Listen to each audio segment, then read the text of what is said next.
O medo foi um dos meus primeiros mestres.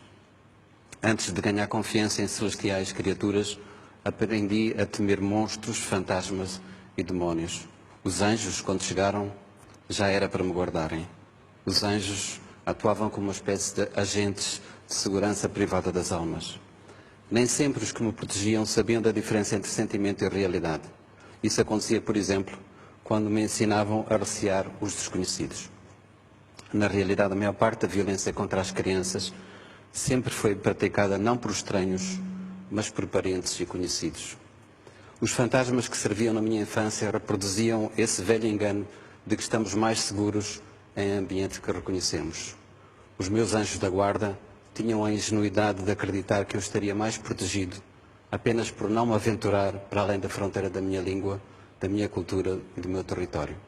O medo foi, afinal, o mestre que mais me fez desaprender. Quando deixei a minha casa natal, uma invisível mão roubava-me a coragem de viver e a audácia de ser eu mesmo. No horizonte vislumbravam-se mais muros do que estradas. Nessa altura, algo me sugeria o seguinte, que há neste mundo mais medo de coisas más do que coisas más propriamente ditas. No Moçambique colonial em que nasci e cresci, a narrativa do medo tinha um invejável casting internacional. Os chineses que comiam crianças, os chamados terroristas que lutavam pela independência e um ateu barbudo com o nome alemão. Esses fantasmas tiveram o fim de todos os fantasmas. Morreram quando morreu o medo. Os chineses abriram restaurantes à nossa porta.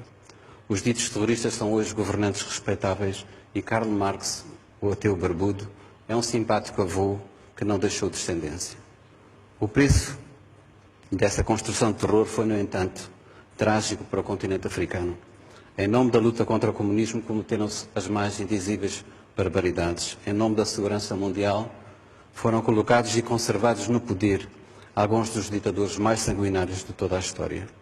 A mais grave desta longa herança de intervenção externa é a facilidade com que as elites africanas continuam a culpar os outros pelos seus próprios fracassos. A Guerra Fria esfriou, mas o manicaísmo que a sustinha não desarmou, inventando rapidamente outras geografias do medo ao Oriente e ao Ocidente.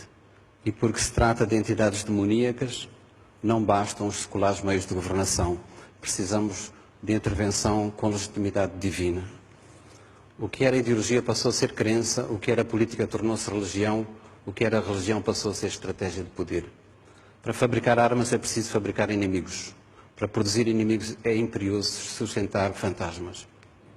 A manutenção desse alvoroço requer um dispendioso aparato e um batalhão de especialistas que, em segredo, tomam decisões em nosso nome. Eis o que nos dizem. Para superarmos as ameaças domésticas precisamos de mais polícia, mais prisões, mais segurança privada e menos privacidade. Para enfrentarmos as ameaças globais, precisamos de mais exércitos, mais serviços secretos e a suspensão temporária da nossa cidadania. Todos sabemos que o caminho verdadeiro tem que ser outro. Todos sabemos que esse outro caminho poderia começar, por exemplo, pelo desejo de conhecermos melhor esses que de um e de outro lado aprendemos a chamar de eles. Aos adversários políticos e militares juntam-se agora o clima, a demografia e as epidemias. O sentimento que se criou é o seguinte: a realidade é perigosa, a natureza é traiçoeira e a humanidade é imprevisível. Vivemos como cidadãos e como espécie, vivemos como cidadãos e como espécie em permanente situação de emergência. Como em qualquer outro estado de sítio, as liberdades individuais devem ser contidas, a privacidade pode ser invadida e a racionalidade deve ser suspensa. Todas estas restrições servem para que não sejam feitas perguntas como, por exemplo, estas: por que motivo a crise financeira não atingiu a indústria do armamento? Por que motivo se gastou apenas no ano passado $1,5 trilhão em armamento militar? Por que razão os que hoje tentam proteger os civis na Líbia são exatamente os que mais armas venderam ao regime do Coronel Gaddafi? Por que motivo se realizam mais seminários sobre segurança do que sobre justiça? Se queremos resolver e não apenas discutir a segurança mundial, teremos que enfrentar ameaças bem reais e urgentes. Há uma arma de destruição massiva que está sendo usada todos os dias, em todo o mundo, sem que seja preciso o pretexto da guerra. Essa arma chama-se fome. Em pleno século XXI, um em cada 6 seres humanos passa fome. O custo para superar a fome mundial seria uma fração muito pequena do que se gasta em armamento. A fome será, sem dúvida, a maior causa de insegurança do nosso tempo. Mencionarei ainda uma outra silenciada violência. Em todo o mundo, 1 em cada 3 mulheres foi ou será vítima de violência física ou sexual durante o seu tempo de vida. É verdade que sobre uma grande parte do nosso planeta pesa uma condenação antecipada pelo facto simples de serem mulheres. A nossa indignação, porém, é bem menor que o medo. Sem darmos conta, fomos convertidos em soldados de um exército sem nome e, como militares sem farda, deixamos de questionar. Deixamos de fazer perguntas e discutir razões. As questões de ética são esquecidas porque está provada a barbaridade dos outros. E porque estamos em guerra, não temos que fazer prova de coerência, nem de ética, nem de legalidade. É sintomático que a única construção humana que pode ser vista do espaço seja uma muralha. A Grande Muralha foi erguida para proteger a China das guerras e das invasões. A muralha não evitou conflitos nem parou os invasores. Possivelmente morreram mais chineses construindo a muralha do que vítimas das invasões que realmente aconteceram. Diz que alguns dos trabalhadores que morreram foram emparadados na sua própria construção.